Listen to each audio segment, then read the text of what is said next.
Bienvenidos a todos a esta primera reunión de nuestro taller de Historia Global. Muchos de ustedes ya han participado el año pasado en nuestras actividades. Es un gusto verlos de vuelta. Agradezco especialmente a nuestros invitados de hoy, a Edward y a Ori, por estar con nosotros. Nuestra idea para esta primera reunión fue pensar un poquito una conversación entre Edward y Ori, que se va a abrir después a preguntas y a un diálogo con los miembros del grupo y con el público en general, en torno a esta idea de las posibilidades de una historia transnacional en escala sudamericana. Como ustedes saben, y muchos de los primeros trabajos sobre historia transnacional destacaron esta idea que en principio las conexiones y las relaciones parecen haber estado siempre pensadas entre Occidente y Oriente, o entre Europa y América del Norte y América del Sur, y por eso nos parecía que los trabajos de Edward y Ori enfocaban y traían a la luz y traían a la conversación esta otra posibilidad de cruzar las perspectivas de la historia transnacional en una escala sudamericana. Y entonces los trabajos de ambos, tanto lo que Edward ha escrito sobre el exilio argentino en Chile, como los libros de Ori sobre las circulaciones entre Argentina y Brasil y el resto de Sudamérica, nos parecía que aportaban un buen punto de partida para pensar un poquito las posibilidades de esa historia transnacional en escala sudamericana. Hago una breve presentación de ambos. Edward Blumenthal es profesor asociado en Historia de América Latina en la Universidad de Sorbonne Nouvelle París 3, y es el autor del libro que mencionaba recién, Exile and Nation State Formation in Argentina and Chile, 1810-1862, que apareció en 2019 por Palgrave Macmillan. Y Ori Preuss es profesor asociado de Historia Latinoamericana en la Universidad de Tel Aviv, autor de Transnational South America, Experiences, Ideas and Identities, 1860s-1900s, salió por Routledge en 2016, y el libro anterior, Bridging the Island, Brazilians' Views of Spanish America and Themselves, 1865-1912, salió por Iberoamericana Verlag 2011. Es un gran gusto y un honor tenerlos hoy con nosotros. Entonces, vamos a darles a ellos ahora el encargo de conversar un poco, explorar un poco esta idea de las posibilidades de una historia transnacional a escala sudamericana, contarnos cómo el propio trabajo de cada uno de ellos se puede insertar en esa agenda, y luego pasamos a una conversación colectiva. Sugeriría, creo que todo el mundo ya ha cerrado sus micrófonos, pero si no lo he hecho así, pediría cerrar los micrófonos para que la conversación fluya mejor, y después vamos a través del chat abriendo a preguntas. Bueno, Ori y Edward, nuevamente muchas gracias, y quien tenga ganas de comenzar puede hacerlo a partir de ahí. Bueno, empiezo yo. Edward, ¿está bien? Sí, sí, perfecto. Ok. Muchas gracias por la invitación. Realmente un placer encontrarse otra vez con mucha gente querida y otra gente nueva que me gustaría conocer más adelante. Quizá me gustaría empezar con la cuestión de la historiografía. ¿Por qué ha llamado muy poca atención estos cruzamientos, estas circulaciones dentro del continente? Una observación que puedo hacer es que ya tenemos un cuerpo, aparte del libro, de los dos libros de Edward y mío, ya hay bastantes trabajos sobre este tema en muchos niveles. Pienso, por ejemplo, en el libro de Diego Galeano sobre intercambios a otro nivel, no en la esfera de los intercambios intelectuales, sino que más entre las policías y las fuerzas de policía brasileñas y argentinas, y la circulación de anarquistas.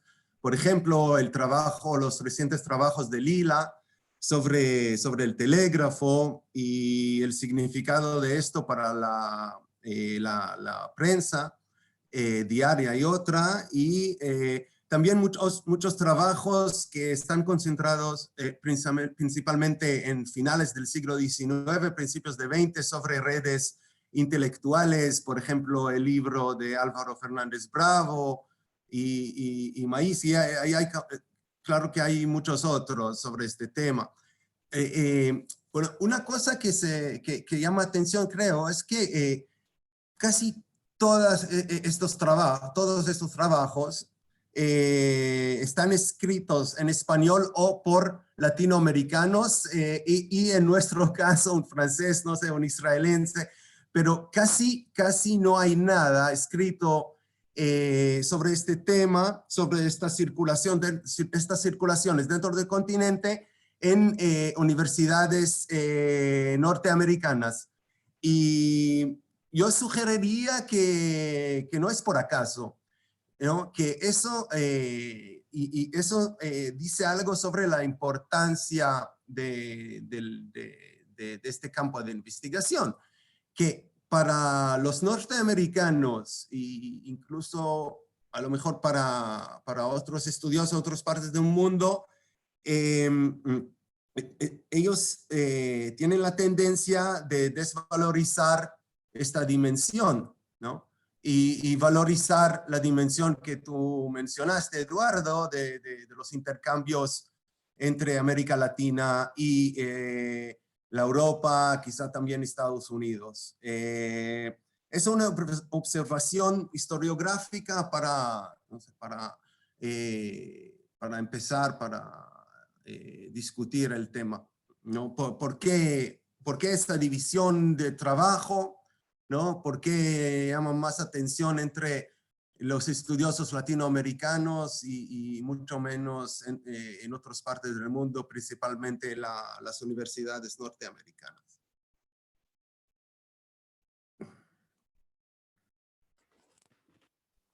Gracias. También, antes de nada, me gustaría agradecer a los organizadores y a todo el mundo acá presente. La verdad que es muy simpático ver a tanta gente, aunque sea a distancia. Es divertido porque, digamos, a modo de introducción, porque no soy francés de nacimiento, pero me da risa porque cada vez que estoy fuera, ahora me tomo... No, todo el mundo cree que soy francés, y acá no. Así, o sea, sí, pero menos. Así que eso, digamos, también es un reflejo... Francés en términos de formación académica, ¿no? No, está bien, sí, sí, sí. Pero aún así, digamos, no... En fin, es un reflejo también de estos recorridos transnacionales, ¿no es cierto? Y justamente, digamos, estoy bastante de acuerdo con todo lo que dijeron Eduardo y Ori. Sin embargo, abordaría la cuestión desde otra perspectiva. En todo caso, yo llegué al tema del transnacionalismo de otra forma, a través de un objeto bastante preciso. Es decir, que yo no llegué pensando en conexiones transnacionales o estas cuestiones historiográficas o cómo, o incluso en términos de nacionalismo metodológico u otras cuestiones metodológicas, ¿no? Sino yo comencé más bien con un objeto preciso, el tema del exilio, y era cuestión de cómo abordar este tema, de cómo abordar este tema sin caer en trampas metodológicas, sin, digamos, ignorar todo lo que está pasando fuera de un marco dado. Y este marco puede ser un marco nacional, pero no solamente. Me explico, cuando comencé con el tema que iba a ser mi libro después, yo no lo pensé desde una perspectiva de historia transnacional, sino más bien en términos de historia cruzada o historia conectada, pensando justamente a partir de una idea de la excepcionalidad chilena que yo veía surgir de un encuentro entre intelectuales argentinos y chilenos en algún momento, ¿no? Y a partir de eso me fui dando cuenta de que en realidad estaba viendo otra cosa, o sea, que todo eso había surgido en este encuentro en el exilio, pero que había un marco más importante, más grande, de estos intercambios regionales en una escala que podría ser del Cono Sur o incluso continental o subcontinental de América del Sur, ¿no? Así que yo creo que hay diferentes formas de llegar a este problema, de abordarlo también.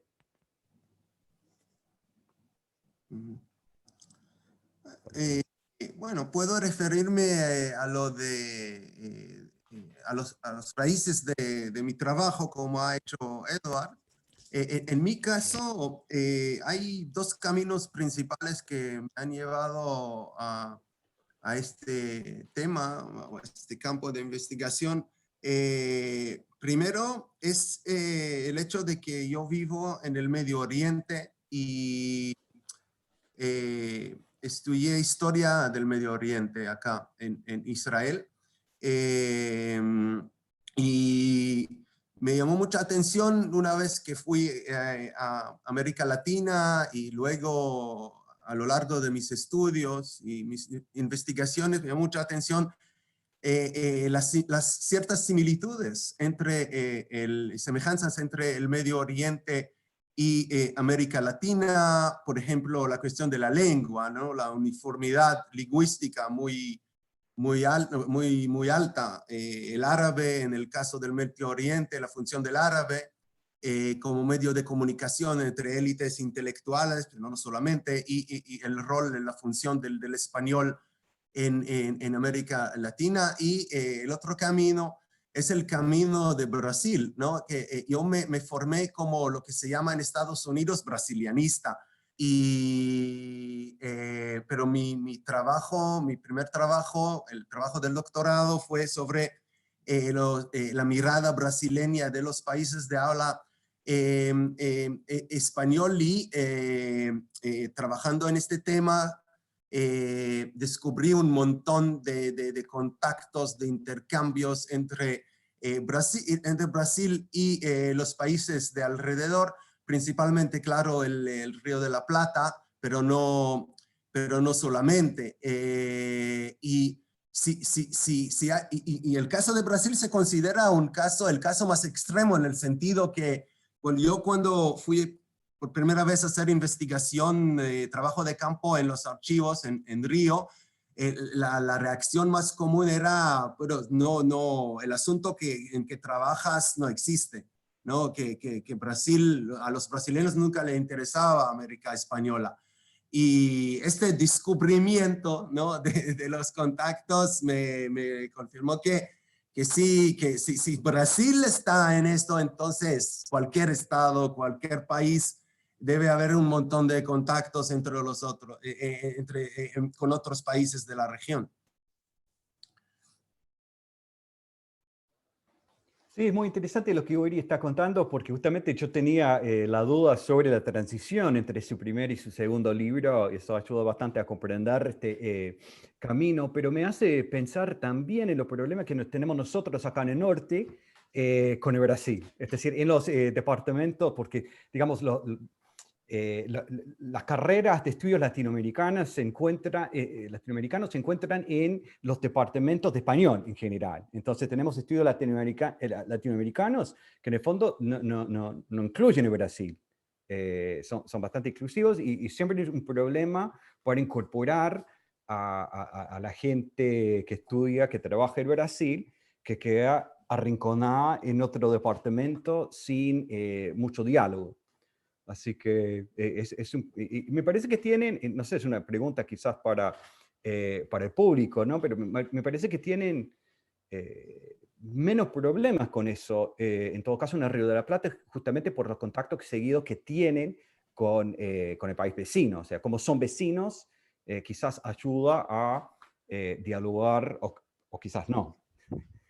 De repente me equivoco, pero en todo caso me parece muy interesante tomar en cuenta los contactos con Brasil y también compararlos. Es decir, que cuando estamos hablando, en todo caso en el siglo XIX, de contactos transnacionales, me parece que es importante también problematizarlos, pensarlos en términos obviamente de la época y también en términos de tipo de contacto. Es decir, que justamente me parece que los contactos entre países hispanos y Brasil no toman siempre la misma forma o no tienen siempre la misma intensidad que los contactos entre países hispanos, y justamente debe ser un objeto de estas comparaciones, porque también cuando estamos haciendo este tipo de historia transnacional, implícitamente seguimos haciendo historia comparativa. Si estamos hablando de contactos entre países hispanos o entre países hispanos y Brasil, estamos pensando me parece, en todo caso a mí, importante comparar estos países al mismo tiempo. Y esto quizás remita a mis raíces en términos de mi formación historiográfica en este campo de la historia cruzada y conectada, porque justamente en algún momento, hace como 20 años, estas corrientes se pensaron como una forma de paliar ciertas lagunas en la historia comparativa que tomaban los objetos, los países en general, como estados nacionales herméticos sin contactos entre sí.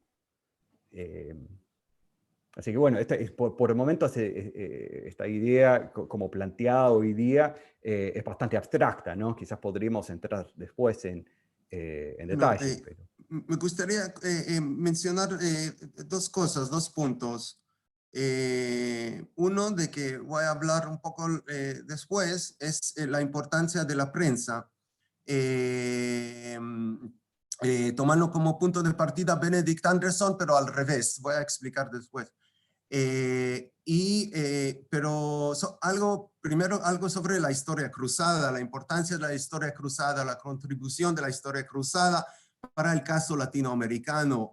Volviendo a la historia de Brasil y principalmente el Río de la Plata. Yo cuando empecé trabajando en mi segundo proyecto, el libro este libro Transnational South America, empecé escribiendo, estaba pensando que estoy escribiendo un libro sobre los intercambios entre Brasil y Argentina.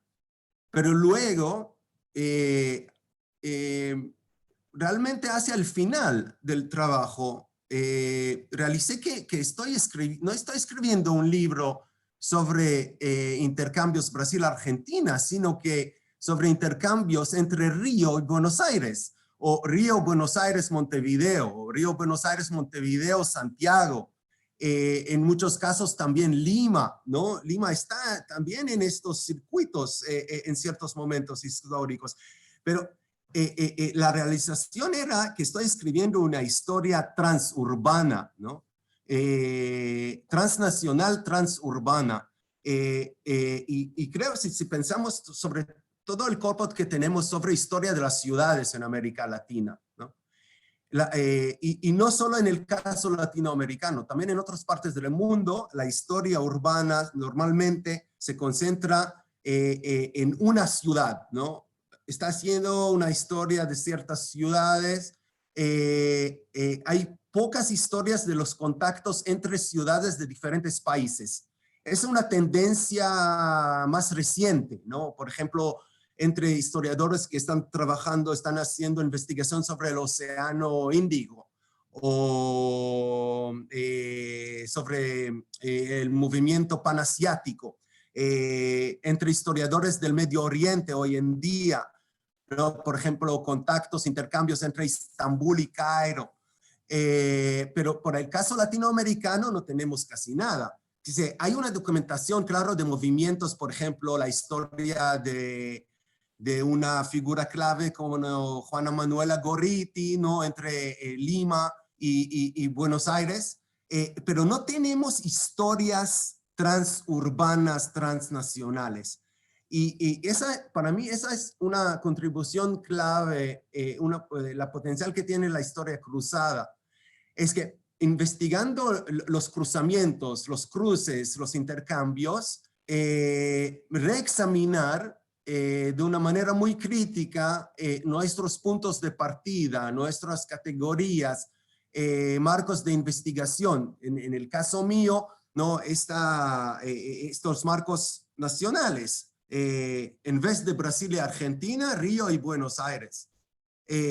Y cuando uno entra en la historia, no en la historiografía, sino que en la historia misma, parece muy, muy obvio, ¿no? Porque la distancia, un barco, una vez después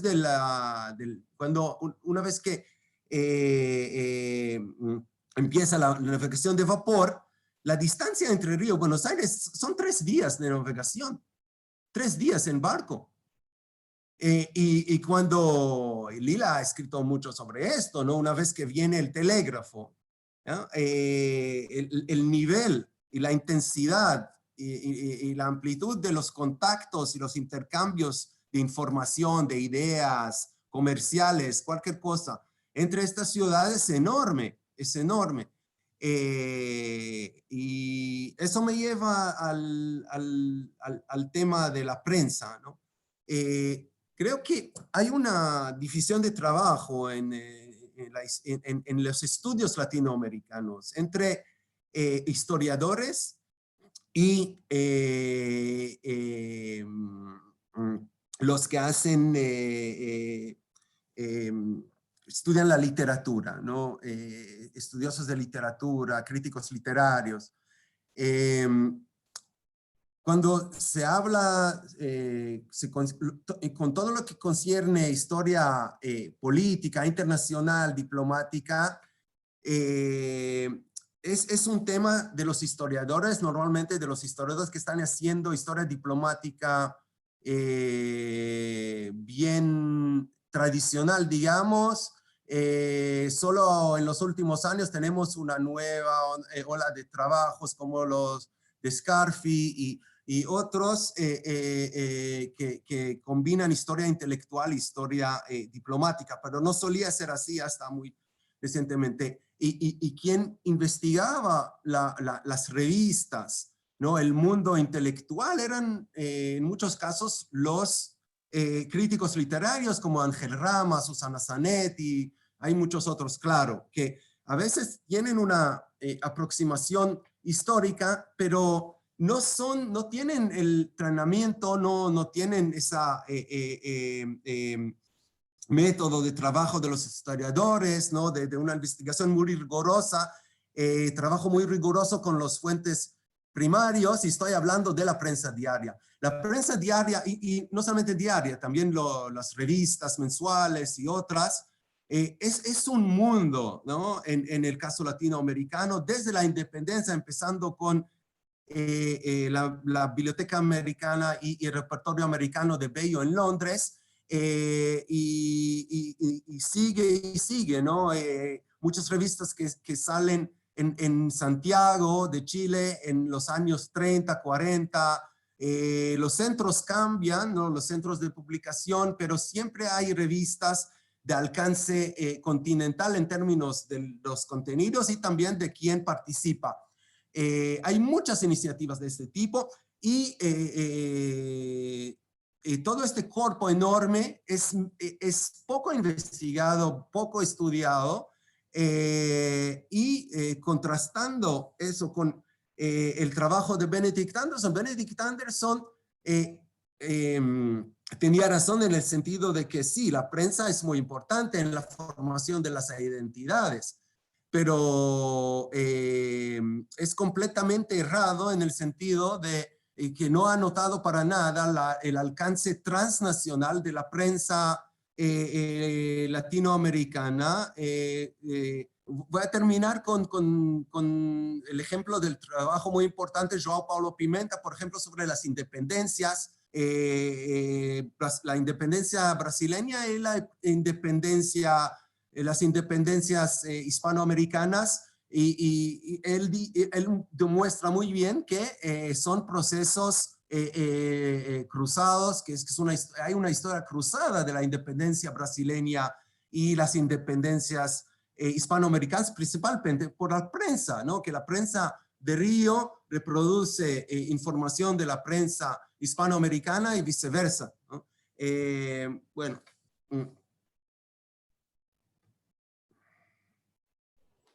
Sí, para responder a los argumentos de Ori, en primer lugar, yo viví, en cuanto al surgimiento de mi propio objeto de estudio, viví algo muy parecido. Es decir, yo comencé desde, como dije antes, desde una perspectiva de la historia cruzada o conectada, y me di cuenta rápidamente que se trataba de algo no solamente transnacional, sino también regional y continental, y que de hecho este marco de una historia cruzada entre Chile y Argentina, que quedó en el título, por razones esencialmente editoriales, no daba cuenta en realidad de lo que estaba pasando, ¿no? Porque de exiliados que habían nacido en territorios que se iban a convertir en 3 países esencialmente, viajaron por toda América del Sur y establecieron sitios de exilio en toda la costa del Pacífico y varios otros países. Entonces, digamos, justamente cuando uno toma en cuenta estos flujos transnacionales, uno va descubriendo otra cosa y el objeto se va ampliando. Y eso me parece que es, digamos, es una reflexión un poco autometodológica que me parece que los dos descubrimos de forma fortuita en el curso de nuestras investigaciones. Eso me parece interesante. Otro tema que mencionó Ori que me parece interesante es ese tema de cómo pensar las categorías y lo que, digamos, este cambio de escala y tomar en cuenta los flujos transnacionales permite hacer para repensar estas categorías. Y esto, digamos, me parece esencial en el siglo XIX, cuando uno de los temas clásicos, retrabajados, pero que se sigue trabajando y con mucha razón, es el tema de la nación. La construcción misma, digamos, la nación, el Estado nacional como objeto histórico. Entonces, digamos, para comprender este proceso, que me parece, digamos, ya ampliamente aceptado, que se trate de un objeto histórico que puede ser pensado en términos históricos, es difícil, sin embargo, hacerlo sin escaparse de las mismas categorías impuestas por el mismo Estado Nacional. Eso, digamos, me parece un desafío central de los estudios transnacionales en el siglo XIX. Digamos, cómo pensar el Estado Nacional sin caer en esta trampa del nacionalismo metodológico. Y el otro, y para seguir con lo que decía Ori de la prensa, que me parece muy interesante, bueno, él lo está pensando en términos de la historia urbana, y eso, digamos, yo no vengo de esta perspectiva, pero me parece muy interesante, pero se podría pensar también en términos de la esfera pública de Habermas, que es una noción ya bastante tradicional en la historiografía bueno, de muchos países, pero que se piensa siempre desde una perspectiva muy nacional, por no decir nacionalista. Y justamente me parece que lo que hace ambos trabajos, el trabajo de Ori y el mío, es tomar, digamos, el mismo campo de la producción de la prensa, de las revistas, como decía Ori, y al ver esta circulación, ver también cómo se va surgiendo una suerte de esfera pública a escalas diferentes, ¿no? Escalas transnacionales, subcontinentales, que implica diálogo, pero implica también conocimientos compartidos y un imaginario compartido, por utilizar, digamos, un poco el vocabulario de Anderson, justamente. Entonces, estos imaginarios no son necesariamente nacionalistas, pero al mismo tiempo se articulan con el surgimiento de un pensamiento nacionalista en el sentido, digamos, político de la palabra, pero también pensando en términos más bien de nacionalismo cultural, el surgimiento de naciones culturales, de culturas nacionales. Esta transición digamos, de una perspectiva americanista heredada de la época de las independencias a los nacionalismos de finales del siglo XIX y comienzos del siglo XX. Bueno, el tema del exilio, me gustaría destacar el hecho de que esta circulación de gente, antes he mencionado la importancia de la prensa, ahora la circulación de la gente, ¿no? De las personas que cruzan fronteras, que a veces son fronteras naturales, pero no son fronteras realmente políticas necesariamente, ¿no? Por ejemplo, en el caso de Sarmiento, que cruza los Andes, que el lugar de donde él viene, ¿no? Esa zona de Argentina está más, en esta época, más conectada quizá con Chile que con Buenos Aires. y él cruza los Andes varias veces, ¿no? Pero este tipo de movimiento empieza realmente con la generación de la independencia, ¿no? A lo mejor antes, pero de eso sé menos, ¿no? Finales del 19 y 18. Pero lo que me gustaría destacar es que con la independencia, la independencia trae una desintegración política, pero al mismo tiempo genera una cierta integración intelectual. Por ejemplo, pensamos, por ejemplo, en el encuentro Bolívar-San Martín. ¿Qué es ese encuentro si no es un encuentro político? Pues también eso es un encuentro intelectual, ¿no? Y la correspondencia de Bolívar, por ejemplo. La correspondencia de Bolívar va a todos los lados, ¿no? Él cambia ideas con hispanoamericanos en todos lados, ¿no? Y también se mueve, ¿no? Se mueve físicamente. Él, luego su maestro, Simón Rodríguez, no son necesariamente exiliados. En muchos casos sí, pero no siempre, ¿no? Hay movimientos que son más voluntarios dentro del continente. Se puede mencionar a José Martí, ¿no? Finales del 19. Acabamos de publicar acá en Israel. Estoy empezando una nueva serie de traducciones de literatura latinoamericana al hebreo y acabamos de publicar Concierto Barroco de Alejo Carpentier.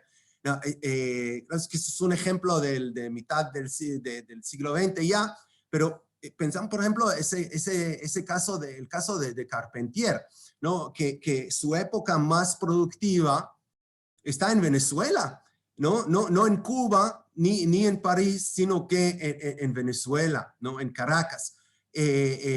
Y acá quiero añadir otro asunto, otro aspecto de este movimiento, y eso es la relación entre movimiento, cruzamiento de fronteras nacionales y la cuestión de la lengua, ¿no? El español. La uniformidad lingüística del subcontinente. Sarmiento, Carpentier, Francisco Bilbao cuando va a Buenos Aires, Gorriti cuando va y viene, todos estos intelectuales, escritores, van a un otro país, otra ciudad, y inmediatamente empiezan a publicar. No solamente publicar, sino también editar, ¿no? Sarmiento se hace muy brevemente editor de un diario en Valparaíso. Bilbao en Buenos Aires.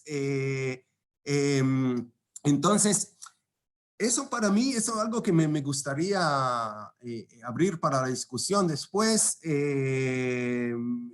Tengo mucha curiosidad de saber qué piensan ustedes.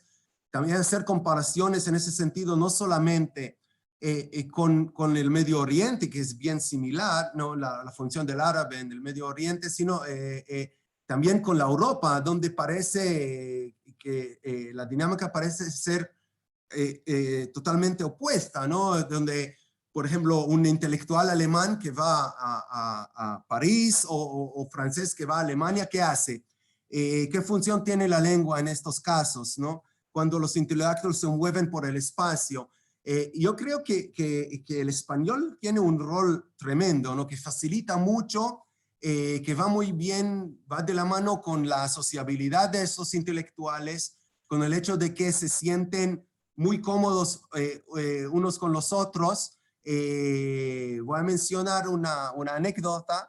Cuando estaba trabajando en el último proyecto, estaba pensando cómo se comunicaron brasileños y argentinos y otros hispanoamericanos entre ellos cuando se encontraban. Y me preguntó Fernando Di Giovanni, ¿por qué no hablaban francés entre ellos? La mayoría sabían francés. En la realidad hablaban portugués y español. ¿no? Como hoy en día en nuestras conferencias, ¿no? Que los brasileños hablan portugués, los hispanoamericanos hablan español y se defienden, sí o no, hasta cierto punto, o hablan portuñol. Y en aquel entonces era lo mismo. Pero ¿por qué no hablaban francés? Yo creo que es una cuestión muy interesante, una pregunta muy clave. Y creo que es porque se sentían más cómodos. No sé si se puede decir eso, sentir de casa en un idioma, ¿no? Si se dice eso en español, feel at home in English, o feel at home in Hebrew, o feel at home, ¿no? Una lengua es un tipo de hogar, ¿no? De casa, y creo que en este caso tiene mucha importancia comunicativa, simbólica y también social. Cuando se trata de los criollos, ¿no? De las élites criollas del continente, de la ciudad letrada, como le llama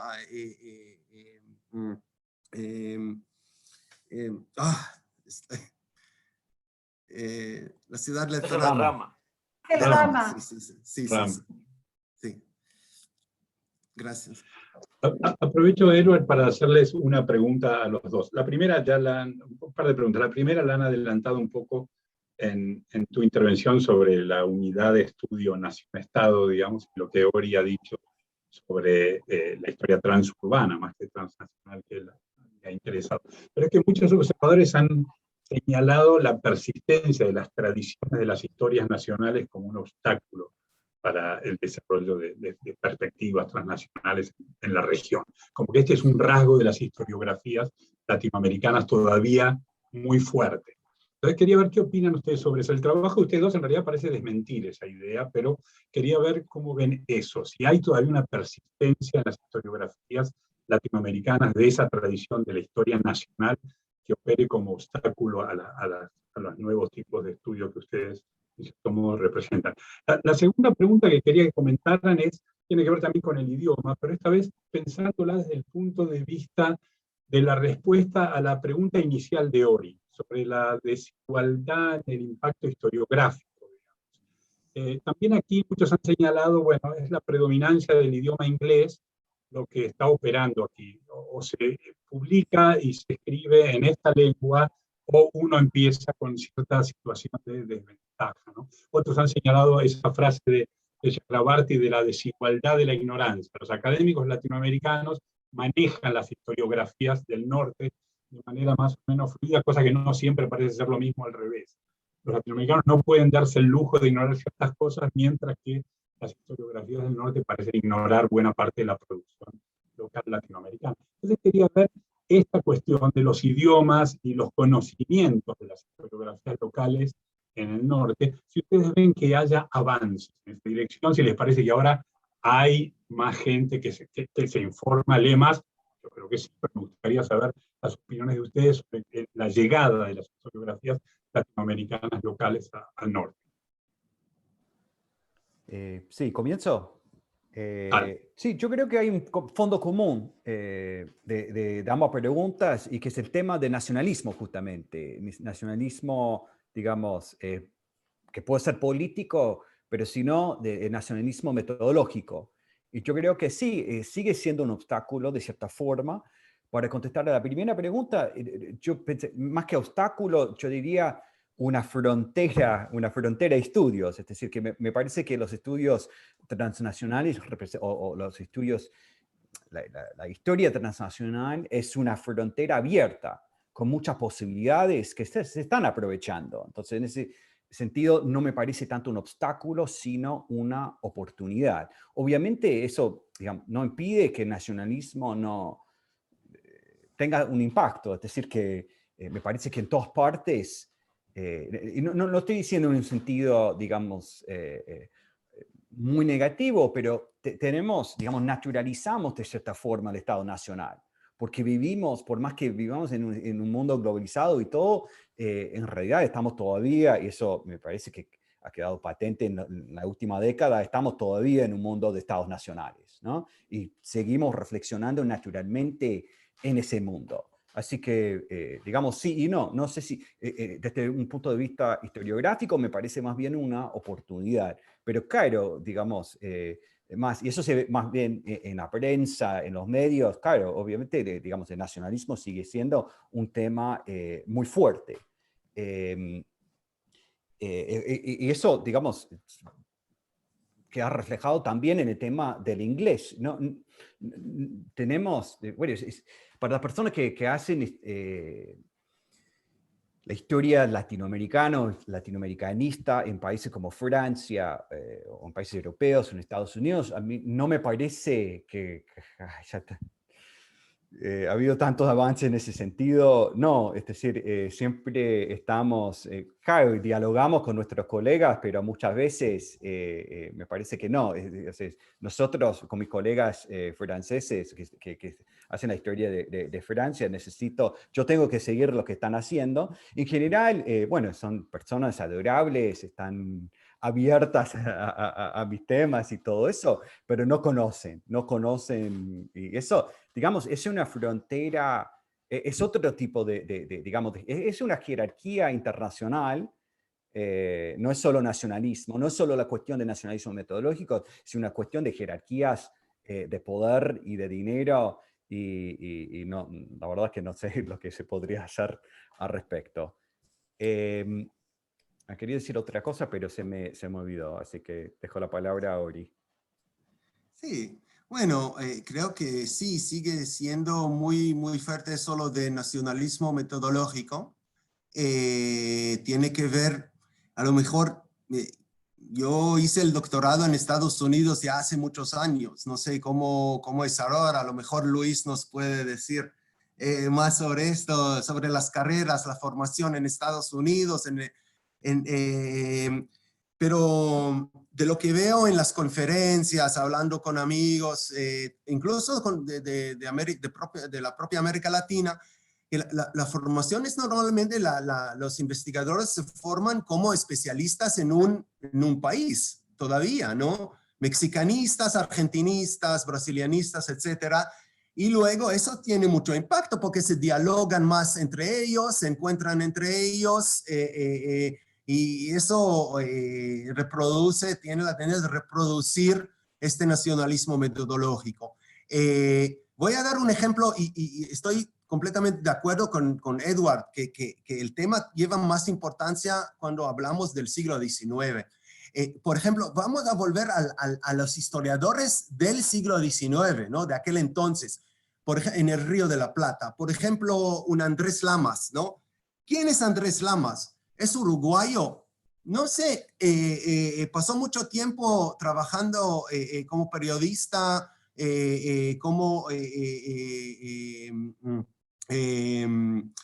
no comerciante, pero gerente ¿no? de comunicaciones. En Buenos Aires pasó muchos años de su vida. En Río de Janeiro, los uruguayos lo consideran como traidor, porque pasó tanto tiempo en Brasil y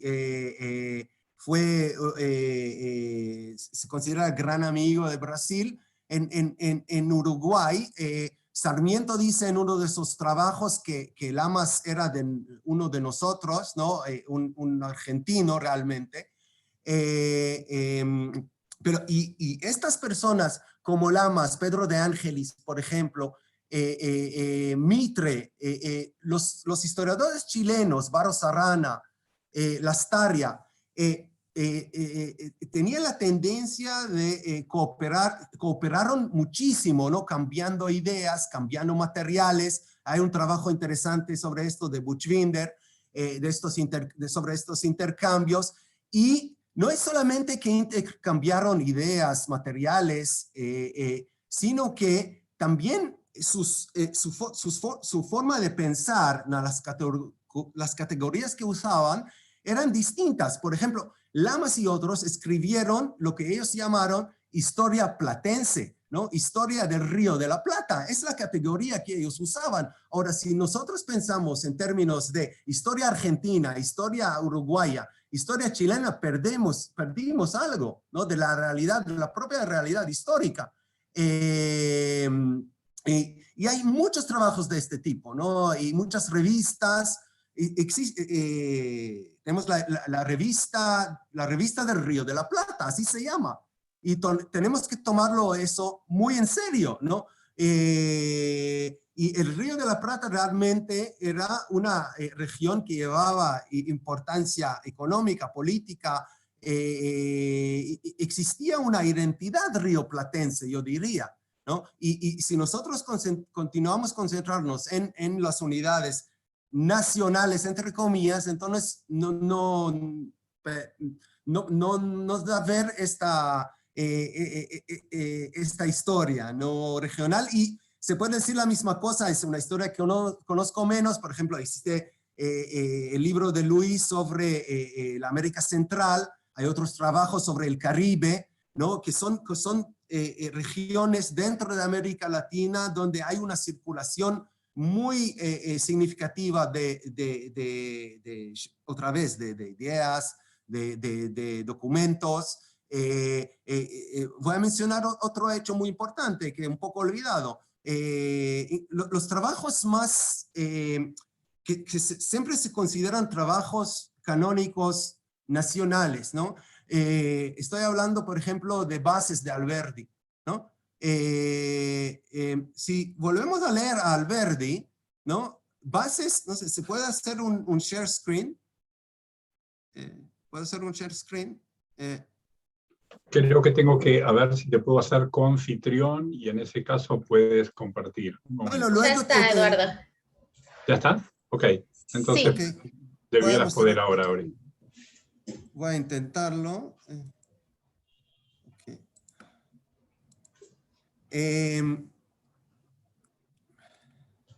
Bases. No sé si se puede ver bien acá, pero la tapa, ¿no? de Bases de Alberdi, acá se dice derivados de la ley que preside al desarrollo de la civilización en la América del Sur, ¿no?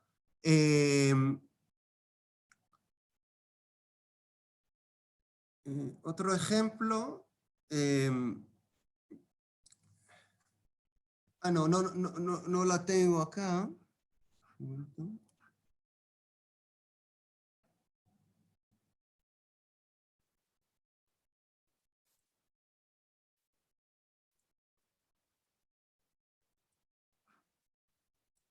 Bueno, no importa, solo este ejemplo, y voy a mencionar otro ejemplo, Historia de San Martín de Mitre, ¿no?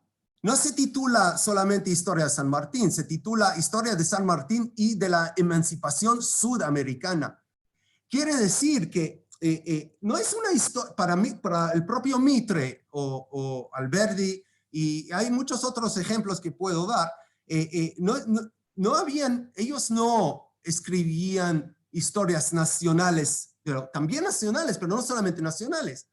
Esa duplicidad, ¿no? Eso es lo que me interesa muchísimo, esa duplicidad de los nacionalismos latinoamericanos, que casi siempre tienen esa dimensión macro-regional o continental, ¿no? Y no es que es un zero-sum game, ¿no? Normalmente hay una infiltración, un enriquecimiento mutuo, ¿no? Entre estas ideas. La argentinidad tiene componentes americanistas. La brasilina, no, ¿cómo se sería en español? Brasilidad, ¿no? También tiene contenidos de ese tipo, ¿no? Cualquier nacionalismo latinoamericano tiene dimensiones, no necesariamente latinoamericanos, sino que americanos, ¿no?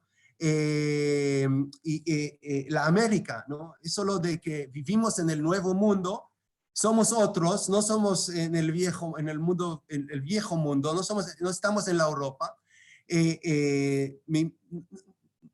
Si no me engaño, lo ha dicho Antonio Cándido, el crítico literario brasileño, que eso es algo que empieza con Colón, ¿no?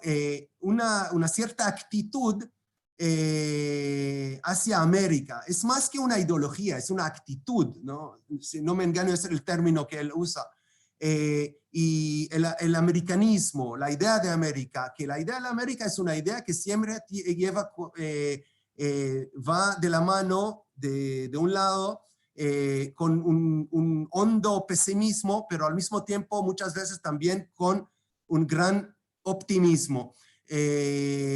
Y esta idea matriz, ¿no?, de la América, yo creo que siempre está ahí dentro, digamos, de todos los nacionalismos latinoamericanos, y es algo que vale la pena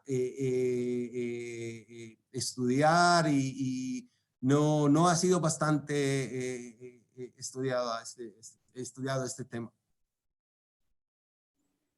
Sí, yo quisiera agregar dos cosas rápidamente. Quizás fui un poco injusto con mis colegas franceses hace un tiempo, porque donde sí hubo progreso, yo diría, es en el inglés. Es decir, que incluso los historiadores que estudian la historia de Francia hoy por hoy manejan el inglés, digamos, de mi generación, manejan el inglés y leen en inglés y están al tanto de los aportes, digamos, provenientes de la historiografía anglosajona, ¿no? Sobre todo en cuanto a cuestiones metodológicas, etc.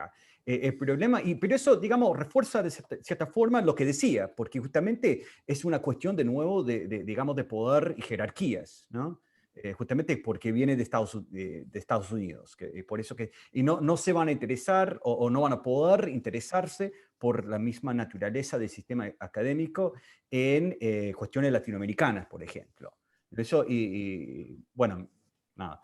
Y la otra cosa es que me parece, en términos metodológicos, es interesante no hacer una oposición, que podríamos decir esquemáticamente, entre una suerte de cosmopolitismo por una parte y el nacionalismo por otra parte. Digamos, ese cosmopolitismo, yo lo digo un poco así, como categoría un poco abstracta, pero podría ser el americanismo de Ori o el latinoamericanismo de otro historiador, y porque me parece justamente cuando estamos, eso lo veo en mis propios trabajos, analizando flujos transnacionales en América del Sur, que muchas veces estos flujos transnacionales, donde los actores piensan, como decía Ori, en términos americanos o latinoamericanos, o incluso globales, estos mismos flujos al mismo tiempo, en las mismas personas, están produciendo también nacionalismo. Que los actores están utilizando estas mismas ideas, estos mismos flujos para afirmar sus proyectos políticos que en general se entienden en términos nacionales, ¿no? Entonces me parece que, digamos, si hacemos una oposición un poco abstracta entre ambas categorías como cosas opuestas, perdemos en cuanto a la riqueza metodológica de lo que está pasando, ¿no? Que muchas veces estos flujos, los mismos flujos transnacionales, pueden producir nacionalismo. Y no solamente en un fenómeno de rechazo o de objeción, sino también en las mismas personas que están, que se ven o se entienden en términos cosmopolitas o americanistas o latinoamericanistas. Sí. Solo añadir algo sobre la historiografía. Yo creo que sí, se puede decir que todavía existe un chauvinismo, no sé si decir occidental o más precisamente norteamericano hacia la historia intelectual latinoamericana. Mi impresión, ¿no? Es mi impresión que el campo de historia intelectual latinoamericana en universidades norteamericanas casi no existe hoy en día. Es un campo muy, muy pequeño. Estoy pensando, por ejemplo, en los trabajos de Charles Hale, ¿no? Si hay alguien, ¿no?, que está haciendo este tipo de trabajo, o de Brading en Inglaterra, no sé. No iba a insultar a nadie, ¿no? Y claro que hay algunos, pero en términos muy generales, creo que hay poca que hay poco interés por parte de la historiografía anglosajona en la historia intelectual, la historia de las ideas en América Latina. Y eso genera o lleva a esta ignorancia que mencioné al principio respecto a los intercambios dentro del continente, porque si no pasa nada importante en América Latina en términos, ¿no?, de pensamiento original, entonces, ¿para qué investigar estos intercambios? Y así, esta actitud no nos permite ver muchos intercambios. Por ejemplo, estoy pensando el trabajo de Laura Cucci y de tú, Eduardo, sobre intercambios en el campo de historia constitucional, ¿no? Cómo la circulación de ideas y de constitucionales, de derecho, también trabajo de Juan Pablo Scarfi, los trabajos de Lilia Obregón, profesora colombiana, sobre este tema, es un ejemplo. Ella sí publica en inglés, también Scarfi, pero la cuestión es, no sé si está... estos trabajos se publican en inglés, sino que quién escribe, quién estudia, ¿no? Y en ese sentido creo que son principalmente latinoamericanos que están interesados en estos temas y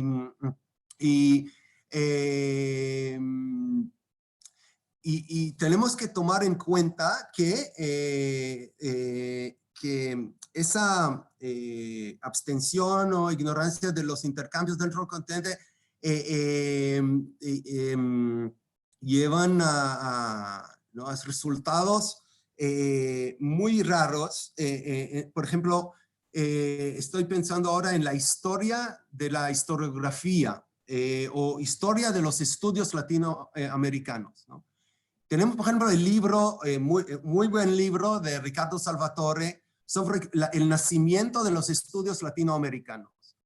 Y dice Ricardo y otros que los estudios latinoamericanos nacen en Estados Unidos, en el periodo de entreguerras.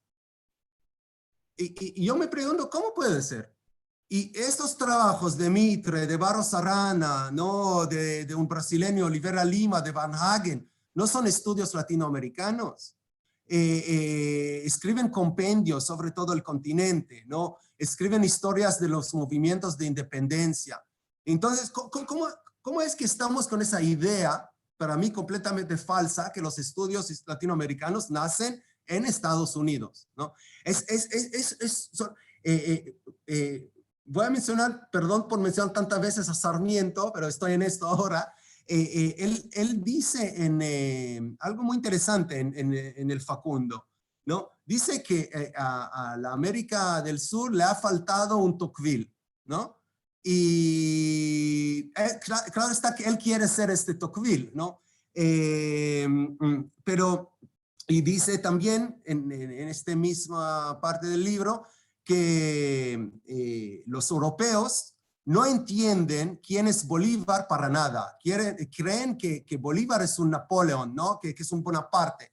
Y dice, pero solo nosotros podemos entender quién es Bolívar, que Bolívar es un caudillo, ¿no? Que emerge, que surge de las condiciones de Colombia, de Venezuela, de las circunstancias ahí.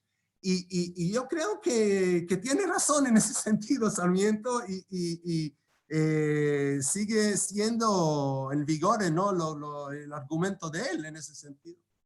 Muy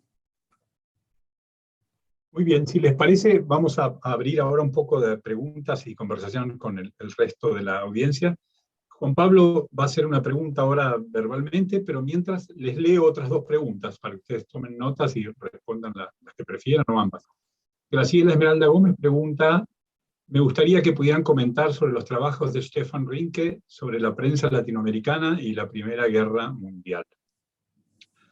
Alexis Castellanos quiere hacer una consulta más metodológica: ¿cómo lidiar con las asimetrías de fuentes al hacer ejercicios de historia comparada o transnacional? Y además de estas dos preguntas, entonces le voy a dar el micrófono primero a Juan Pablo, que había pedido la palabra, y luego Lila Caimari. y si les parece, con esas 4 preguntas, hacemos la primera ronda de respuestas. Perdón, sumo también a Diego Galeano. Diego, después de Lila, podés sumarte vos también abriendo el micrófono y haciendo tu pregunta. Entonces, Juan Pablo, Lila y Diego. Bueno, muchas gracias, Eduardo. Yo quería hacer una pregunta que estaba un poco ligada a lo que se estaba discutiendo ahora sobre la relación entre la historia transnacional y la historia de los estados nacionales. En parte porque, bueno, digamos, la historia del siglo XIX sudamericano está asociada también a un proceso fuertemente formativo de los estados nacionales, ¿no? Entonces, yo me preguntaba, o sea, mi pregunta la divido en 2 partes. Una es, digamos, ¿qué preponderancia encuentran ustedes en el siglo XIX respecto al siglo XX como siglo transnacional de Sudamérica? En el sentido de que, bueno, uno puede pensar que el libro de Osterhammel considera el siglo XIX, obviamente es un libro de historia global no congeniado y confinado a Sudamérica, al siglo XIX como el siglo de la transformación del mundo, como el siglo global por excelencia. O sea, en ese sentido, ¿qué especificidad ven en la historia, en el campo, digamos, en la transnacionalidad de Sudamérica, en ese contexto que también es un contexto de formación de los estados nacionales? En ese sentido, digamos, esa tensión que hay en ese momento formativo de los estados nacionales, que al mismo tiempo es un proceso también como el trabajo de ustedes dos muestra muy bien, un proceso de mucho intercambio. Y yo pensaba, acá también traigo otra referencia que me parece importante que por ahí puede iluminar la pregunta, ¿cómo es que se da esa interacción? Porque bueno, algunos de los comentarios de Edward apuntaban a la idea de que efectivamente no hay que desconocer esa historiografía de los estados nacionales es fundamental. Hace poco releyendo el libro sobre The Declaration of Independence, A Global History de David Armitage sostiene que todo ese proceso de globalización de las declaraciones de independencia que ocurre en el siglo XIX, ocurre, y él dice, no hay una contradicción, es también el siglo XIX, el siglo de la estatalidad, dice él, ¿no? Es el siglo del Estado-Nación. Entonces yo quería preguntarles, ¿cómo ven ustedes esa interacción entre, digamos, la formación de los estados nacionales y este siglo XIX que incluso hasta David Armitage llega a decir que es un siglo, que es un momento específicamente americano de estatalidad y de globalidad, ¿no? Entonces yo les quería preguntar un poco cómo piensan esta interacción entre el Estado-Nación y la historia global en Sudamérica, la historia transnacional de Sudamérica, y si hay, digamos, algún elemento que permitiría hablar del siglo XIX a partir de sus trabajos como específicamente más global en Sudamérica o más transnacionalizado que el siglo XX. Lila. Sí, ¿qué tal? Ok. Me parece mejor, Ori, si te parece, hacemos justo. una ronda, juntamos dos o tres está preguntas bien. más y después hablamos. Lila y después Diego No, Galeano. Está bien, no, muy cortito, simplemente, no, sigo con muchísimo interés las intervenciones de Edward y de Ori, porque yo creo que en cierto sentido los trabajos de ellos como pusieron sobre la mesa, ¿no? La constatación de estas bueno, interconexiones a escala sudamericana, yo creo hubo como un momento en el que decíamos, ¡ah! ¿No? Hay interconexiones y mucho era seguir ilustrando las interconexiones que íbamos encontrando, ¿no? Y me parece que ahora estamos en otro momento en el cual estamos tratando de reflexionar más en relación a la morfología, digamos, cuáles son las mejores maneras de conceptualizar esos contactos, ¿no?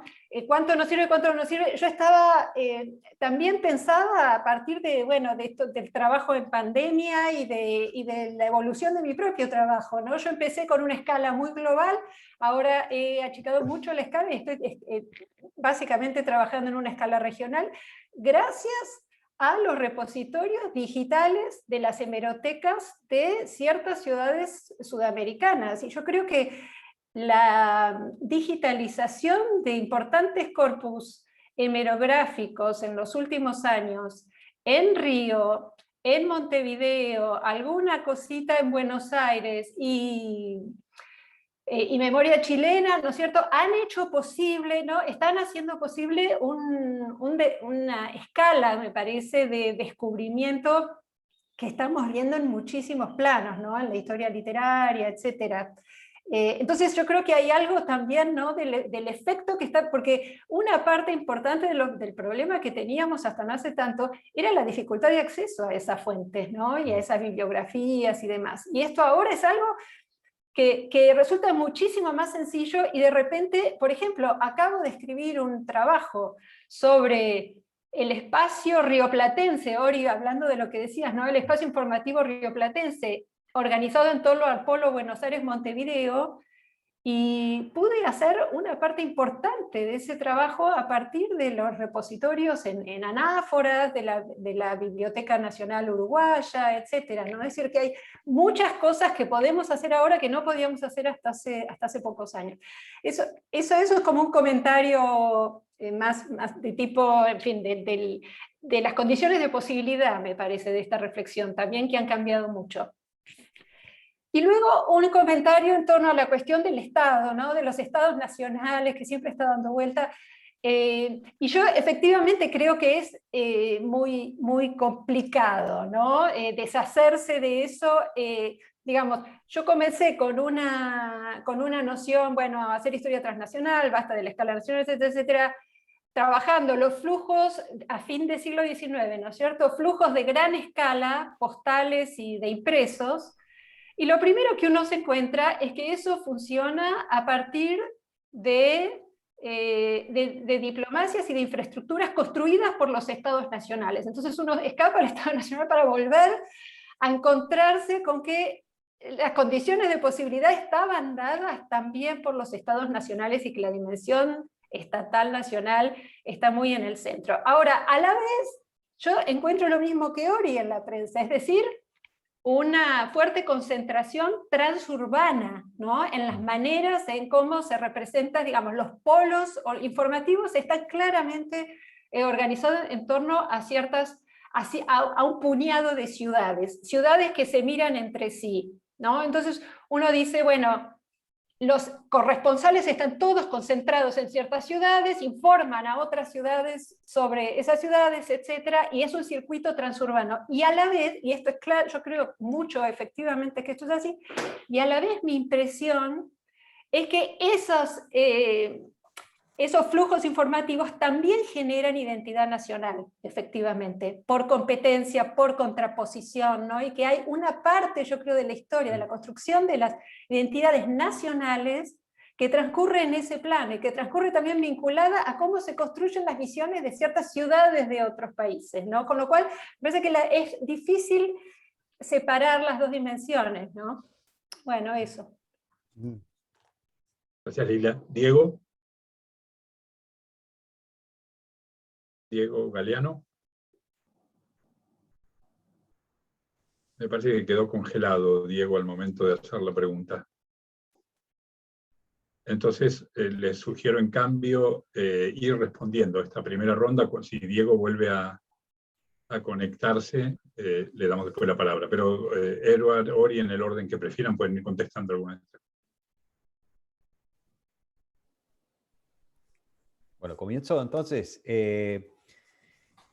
Bueno, primero para contestar a Juan Pablo y a Lila un poco al mismo tiempo, estoy de acuerdo con lo que decía Lila ahora, es decir, que me parece que hay una interacción entre lo global, lo nacional, lo transnacional, y justamente lo complicado es encontrar, digamos, la escala apropiada y las herramientas metodológicas apropiadas también. Juan Pablo preguntó si el siglo XIX es un siglo transnacional y cómo eso se articula con esas ideas de un siglo global. Y me parece que hay que tener cuidado con el uso que le damos de término. Me parece que en todo caso, en la primera mitad del siglo XIX, cuando hablamos de transnacional, de redes transnacionales, de flujos transnacionales, en realidad estamos hablando de flujos preexistentes, que en realidad son coloniales, que forman parte digamos, los flujos en este espacio colonial hispanoamericano, ¿no? Y que estas nuevas fronteras cortan de manera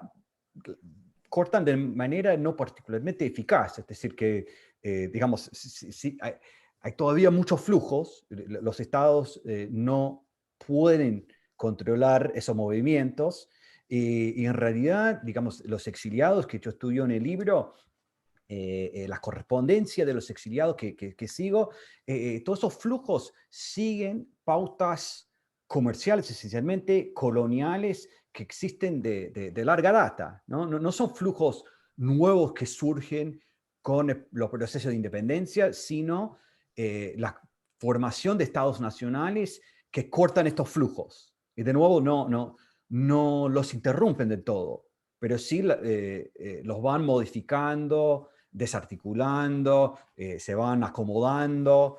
Y entonces, sí, es un siglo efectivamente transnacional, hay muchos flujos transnacionales, no son necesariamente los mismos. Y al mismo tiempo, como decía antes, los mismos flujos van condicionando la formación de estados nacionales, o participando en todo caso a la formación, en la formación de estados nacionales.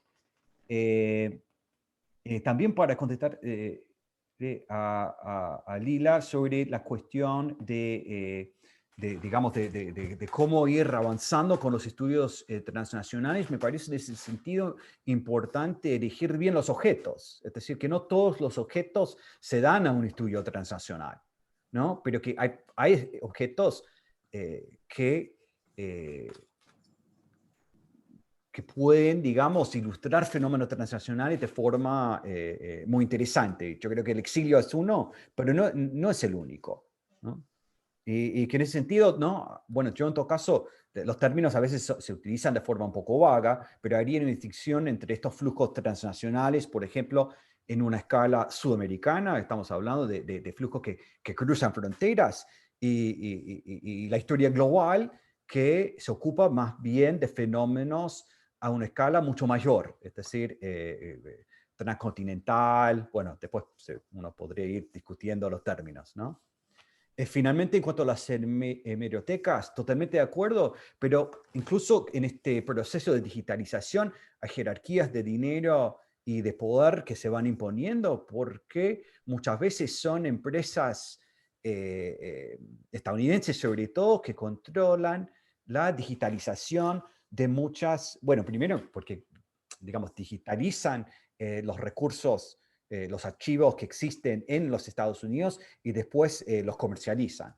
Entonces, digamos, el acceso sigue siendo bastante desigual, y por eso es tan importante el trabajo de las instituciones públicas sudamericanas, ¿no? Porque permiten, digamos, un acceso más abierto a todos. Y no he podido leer todas las preguntas que van apareciendo en el chat. No sé cómo quieren que quizás una segunda vuelta. Ahora hacemos una segunda ronda y yo leo de vuelta algunas de las preguntas que quedaron. Perfecto. Ori, si vos querés agregar algo a la respuesta. Sí. Sobre lo que ha dicho, preguntado Lila, la cuestión de los archivos, esas tendencias recientes, ¿no? El hecho de que tenemos cada vez más materiales disponibles en formato digital. Yo creo, como Edward, también que es esencial, que contribuye muchísimo, claro, mucho más en el caso que son trabajos públicos, abiertos para todos. Por ejemplo, el caso de la hemeroteca digital de la Biblioteca Nacional Brasileña es un proyecto enorme que facilita muchísimo. Veo muchas cosas ahora que ya están disponibles, muchos diarios, revistas en Uruguay, también en Argentina hay un avance, parece. Y hablando de recursos, yo espero, ojalá que eso nos dé la oportunidad de hacer este tipo de proyectos que se hacen hace mucho en el caso europeo, de mapear todos los contactos, los intercambios. No sé si ustedes conocen esos trabajos sobre, por ejemplo, hay un proyecto enorme sobre el movimiento romántico en la Europa, todos estos, o sobre la ilustración europea, ¿no? Mapeamientos de todos los contactos, intercambio de cartas, de otras formas entre intelectuales de todo el continente. Es mi sueño realmente hacer este tipo de proyecto para el caso latinoamericano, y para hacerlo son esenciales estos proyectos de digitalización. No voy a poder conseguir expresar esta palabra en español.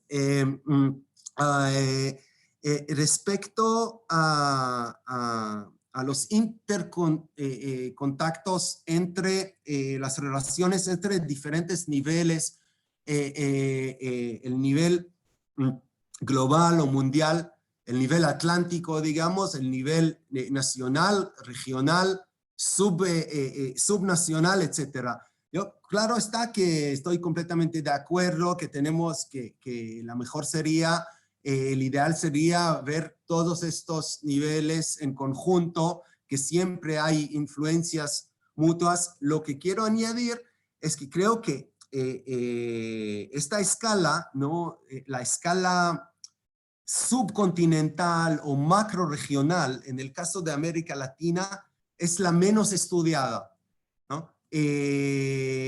Eso vuelve a los puntos que mencioné antes sobre ¿no? dónde está concentrada la mayoría de la investigación en ciertas partes del mundo. Estamos detrás, digamos, ¿no? de otras regiones como Asia, como el Medio Oriente, en ese sentido. En todos estos casos hay muchos trabajos en los últimos años que investigan justamente esto, ¿no? Estos, por ejemplo, el Medio Oriente como un espacio, el sudeste de Asia como un espacio, espacio cultural, espacio epistemológico, espacio comunicativo, etcétera, etcétera, ¿no? Son trabajos que aún nos faltan, especialmente en el caso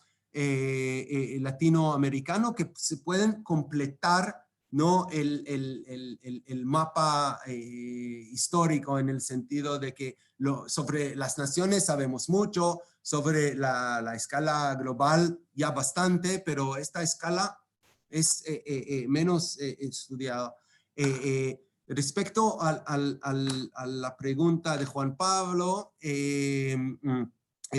bueno, una cosa, hay mucho que decir, pero voy a decirlo, contarme una cosa, que el impacto de la globalización, ¿no?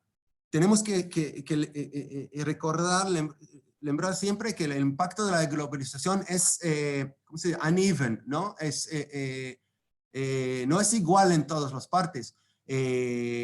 Como dicen los sociólogos, muchos de los historiadores han mostrado eso hoy en día y también en el pasado. En el caso latinoamericano, por ejemplo, el Río de la Plata, y para mí el Río de la Plata incluye también el sur de Brasil, ¿no? Especialmente Sao Paulo, Santos, ¿no? Todo el sur de Brasil, de Río hacia el sur. Es una zona, eso lo dice José Moya en un ensayo muy interesante sobre finales del siglo XIX, como el momento, ¿no? Todo el siglo XIX, como el momento más alto de globalización, o por lo menos atlantización, ¿no? Que Buenos Aires es un caso muy único, Montevideo, Sao Paulo, es un caso muy distinto, por ejemplo, de las ciudades ¿no? de la costa pacífica, o de ciudades del interior, no sé, una ciudad como Asunción o La Paz, claro está que hay una distancia enorme, ¿no? Entre las grandes ciudades y el interior, ¿no? Hay un trabajo clásico de José Murillo de Carvalho sobre Brasil, muy relevante creo, que se titula Brazil, The Force of Tradition, ¿no? Sobre el siglo XIX. Y dice, ¿dónde hay modernización? ¿Dónde hay en aquel entonces no se usaba tanto globalización, más modernización, pero dice la modernización en Brasil está muy concentrada en ciertas ciudades de la costa, ¿no? Principalmente del sudeste, y el resto de Brasil está muy lejana, ¿no? Cuando van citar libremente a Euclides da Cunha o Sertois, ¿no? Cuando van los soldados del ejército brasileño a Canudos, que Canudos no está tan lejos de la costa, no está tan lejos de Salvador de Bahía, dice que estaban entrando en un país ajeno, ¿no? Fueron más allá de las fronteras del país, Canudos, ¿no? Que está, ¿no? a ciertos kilómetros de la costa brasileña, ¿no? Quiere decir que en aquel entonces está ahí Brasil, existe Brasil de la costa, de las grandes ciudades y el resto de Brasil, y en ese sentido, Brasil, eso digo yo, ¿no? Que Brasil y Buenos Aires, Brasil y Montevideo están mucho más cercanas una a otra que digamos Río de Janeiro y muchas ciudades del interior brasileño, ¿no? No solamente en términos de comunicación, comunicación dice también mentalidad, ¿no? Que las clases medias, las clases altas de esas ciudades se comunican entre ellas muy fácilmente, mucho más fácilmente, hay menos distancia ahí que entre ellos y sus compatriotas en el campo, ¿no? También es un impacto de la globalización, ¿no? Si me explico.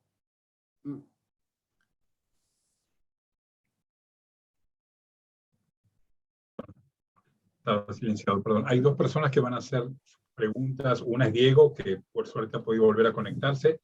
La otra es Richard, pero antes leo algunos comentarios rápidamente que están en el chat. Algunos yo creo que ya han sido respondidos. Mónica hace un largo comentario sobre, digamos, el peso de las figuras de los próceres y los nacionalismos, ¿no?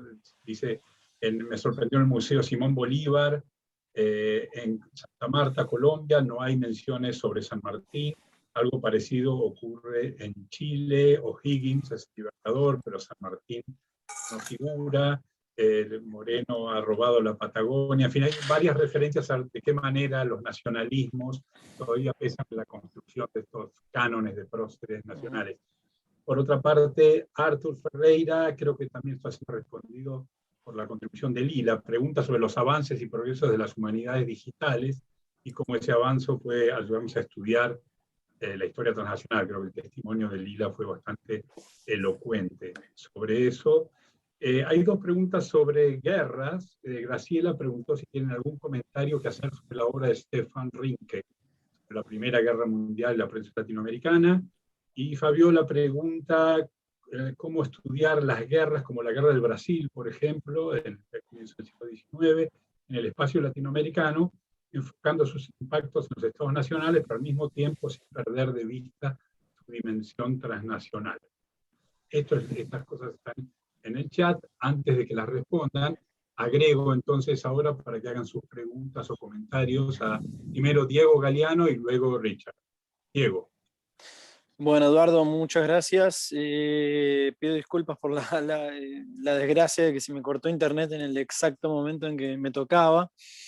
Y aprovecho para mandar abrazos a colegas tan queridos, tan queridas que están acá en la sala, que son muchos y muchas. Yo tenía una pregunta, Eduardo y Ori, o un comentario en realidad, que tiene que ver un poco con cómo nos paramos. Yo creo que ya evidentemente en Europa y otros lugares, y Estados Unidos, el campo de la historia conectada ya está muy desarrollado, ya hay muchos balances. Fue muy bienvenido el balance de Ori en ese sentido, porque creo que es momento de parar para hacer algunas preguntas metodológicas de fondo, y yo quería poner una sobre la mesa, ¿no? De esas tantas preguntas que uno se puede hacer, que tiene que ver con cómo relacionamos, digamos, la proliferación de preguntas, de construcción de problemas en el campo de la historia, que destacan, ¿no? Las circulaciones, los intercambios, los flujos, el lenguaje es muy diverso, transnacionales, con la cuestión de la intensidad de esos intercambios, ¿no? Porque yo creo que eso es una cuestión que de alguna manera Sebastián Conrad pone en el libro, que es la historia global. Creo que es una pregunta acertada, porque digo, si uno ve, ¿no?, el campo bibliográfico muy amplio, no es lo mismo, por poner un ejemplo, qué sé yo, de libros muy destacados mundialmente sobre este tema, la intensidad de los intercambios que muestra Francesca Trivelato con los comerciantes sefarditas en el Mediterráneo, que un autor que fue citado acá, no me refiero a Comunidades Imaginadas, sino al otro libro de Anderson, ¿no? Under Three Flags, Bajo Tres Banderas, donde, bueno, la demostración de la intensidad de esos intercambios que quiere demostrar es muy diferente digamos, a la red densa que demuestra Trivelato, por citar dos ejemplos, qué sé yo, del caso de Euroasia, pero podríamos traer a otros tantos casos en América Latina, ¿no? Así, Anderson puede tener intuiciones muy interesantes en Bajo Tres Banderas, pero bueno, son, digamos, intuiciones sobre conexiones entre el anarquismo del sur europeo y la revolución filipina, tenues. Entonces, ¿cómo sopesamos, digamos, la proliferación de ese lenguaje sobre las conexiones, los flujos, con cierta rigurosidad metodológica sobre la intensidad y el significado de esas redes, ¿no? Pienso, por ejemplo, en los estudios migratorios y el concepto de espacio social transnacional, que, bueno, que es un concepto que, digamos, pone ciertos límites, es decir, para formular en el campo de los estudios migratorios la existencia de un espacio social transnacional, se tienen que dar determinadas condiciones, ¿verdad?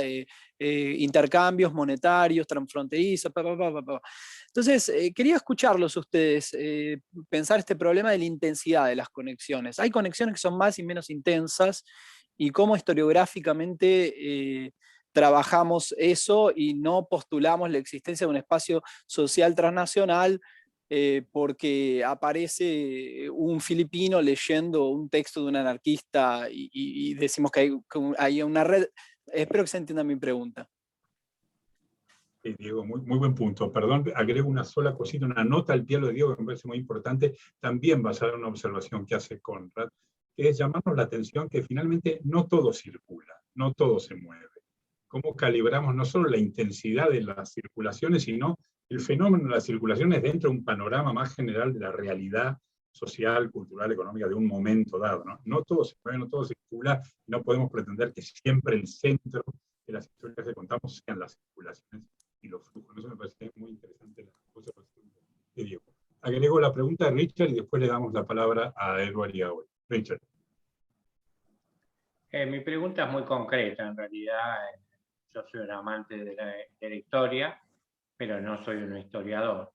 Y en realidad la pregunta a los dos es ¿cómo estos estudios de historiografía global o transnacional llegan al común de la gente, a los alumnos, a la gente que realmente estudia? Y les voy a hacer un comentario que me trajo esta pregunta hace muy poco tiempo. Yo participo de un grupo de historia en el cual, por Zoom, y en el cual analizamos la figura de San Martín y la epopeya de los Andes. Yo soy argentino, así que tengo una visión, tengo una historia, tengo un relato. Gracias a Dios, en ese grupo existía un chileno y existía un peruano. Al final de la charla yo les pregunté ¿cómo en la historia que ustedes recibieron ven a San Martín? Y entonces el chileno me dijo, bueno, yo en realidad a San Martín no lo estudiamos mucho en Chile. Para nosotros el héroe es O'Higgins. Y en realidad la mayoría que cruzó los Andes fueron chilenos. Esto lo dijo, y el héroe era O'Higgins. Cuando voy a preguntarle al peruano, el peruano dijo, bueno, San Martín no tiene mucha importancia. Y sí le daban más importancia a Bolívar. Entonces, mi pregunta es eso. Son muy lindos los estudios transnacionales porque aparentemente llevan a mucho mayor objetividad. Pero ¿cómo se logra para que eliminar el nacionalismo metodológico, como decían los dos historiadores? ¿Cómo se hace? Muy bien, muchas gracias, Richard. Una pregunta del $1.000.000, como se dice. Sí. Pueden empezar a responder todas las preguntas hechas y comentarios de vuelta. Podemos empezar por Edward y después Ori. O quien quiera, Ori, si quieres empezar esta vez vos, dale. Sí, ¿por qué no? Diego, creo que ya hablamos sobre esto en Río, ¿no? En cierto momento. Eso lo de la intensidad. Bueno, primero creo que hay que distinguir en ese sentido, con respecto entre la historia cuantitativa y cualitativa, ¿no? No es lo mismo hacer una investigación. No, estoy pensando por el reciente trabajo de Lila, ¿no? Sobre el telégrafo y los diarios. Ahí sí se puede, claro, cuantificar, ¿no? El movimiento, la circulación, y dice algo, aunque no dice todo, ¿no? Lila puede hablar sobre esto mejor que yo. El volumen no dice todo, dice algo, pero no dice todo. Cuando hablamos de historia intelectual, ¿no? A veces la lectura de un libro se puede cambiar la perspectiva de una persona, ¿no? De una manera profunda y para siempre. Un libro, creo, ¿no? En ese sentido, sí, claro está que la intensidad, la pregunta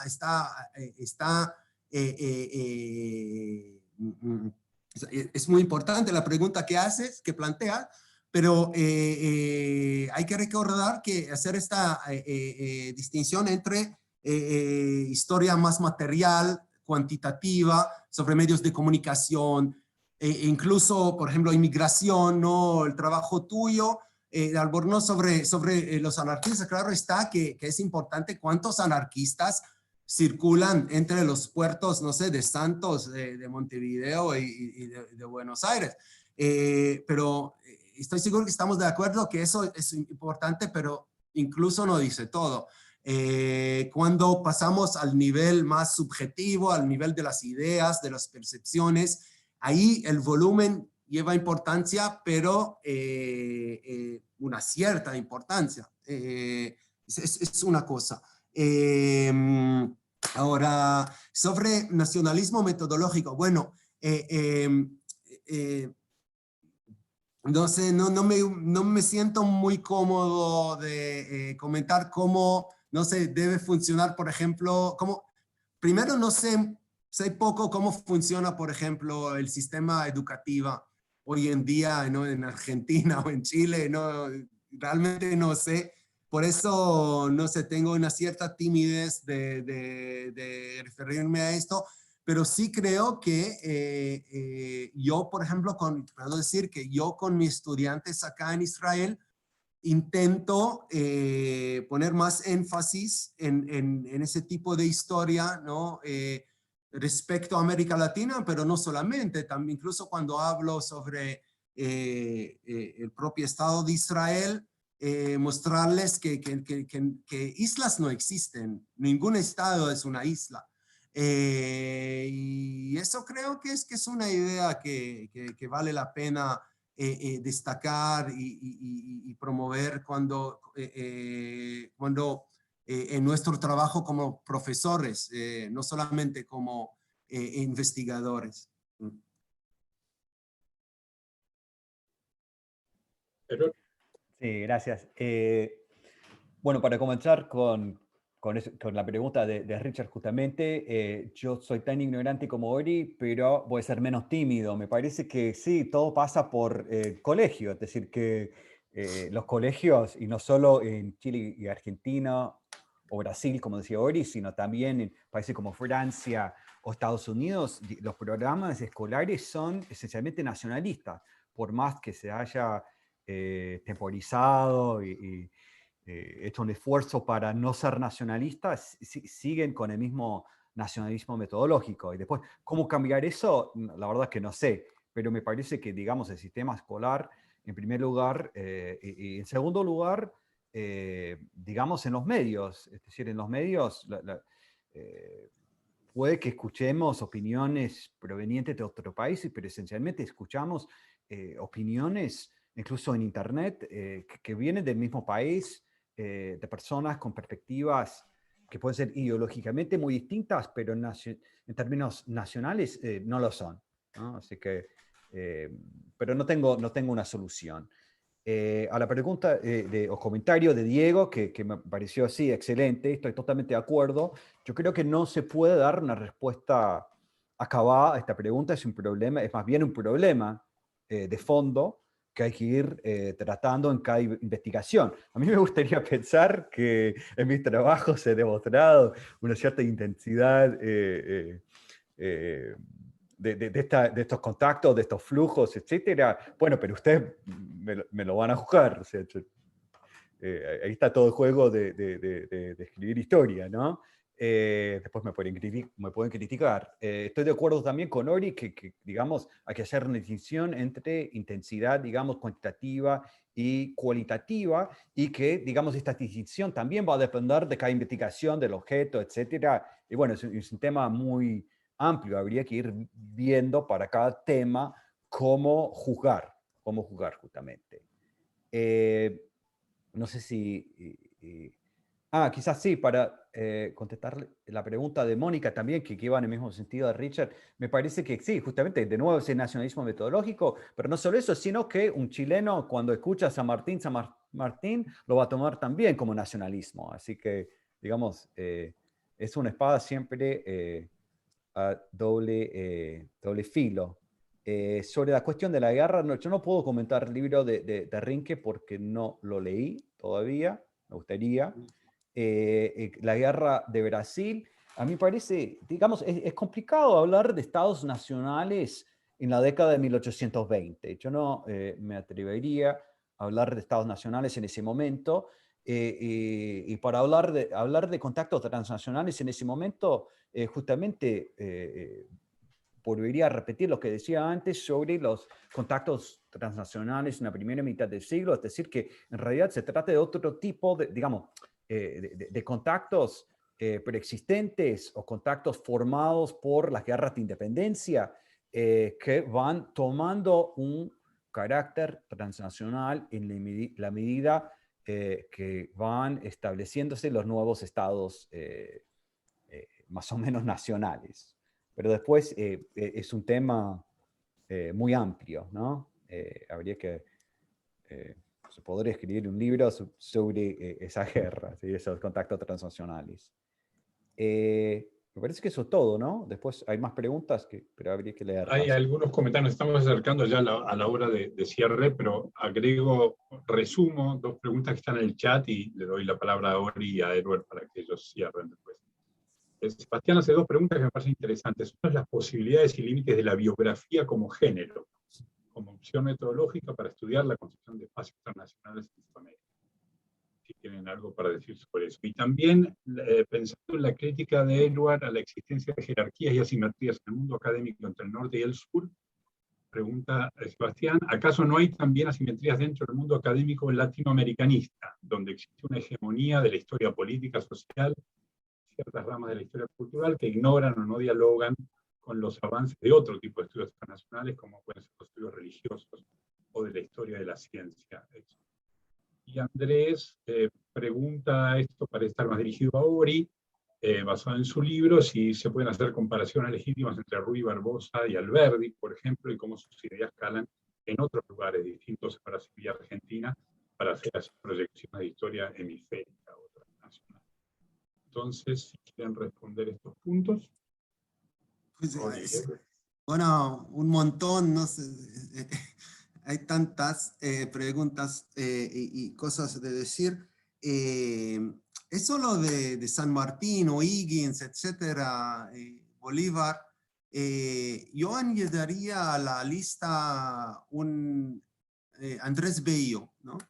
¿Quién es Andrés Bello? ¿Es venezolano? ¿Es chileno? Pasó la mayoría de su vida adulta en Londres. Yo lo que quiero sugerir con respecto a esto es que muchas de estas figuras claves del siglo XIX hay que reestudiar, reconceptualizarlos y reestudiarlos como figuras. No me gusta tanto en ese sentido la noción de transnacionales o el término transnacional, sino que figuras americanas o figuras continentales o figuras regionales. Que Bello realmente para mí es una figura, es un intelectual continental, ¿no? Y hay muchos otros, y yo creo es una hipótesis que, claro que tenemos ese tipo de intelectuales en otras partes del mundo, ¿no? No sé, quizá Tagore en el mundo asiático, no sé, pero yo creo que en el caso de latinoamericanos es realmente un fenómeno muy importante el hecho de que tenemos muchos intelectuales políticos, personas públicas que tienen un perfil, una actuación y también una recepción continental, ¿no? Se puede pensar incluso de músicos, ¿no? De artistas. Eso va desde Bolívar, pasando por Che Guevara, no sé, Violeta Parra, se puede mencionar más y más nombres, ¿no?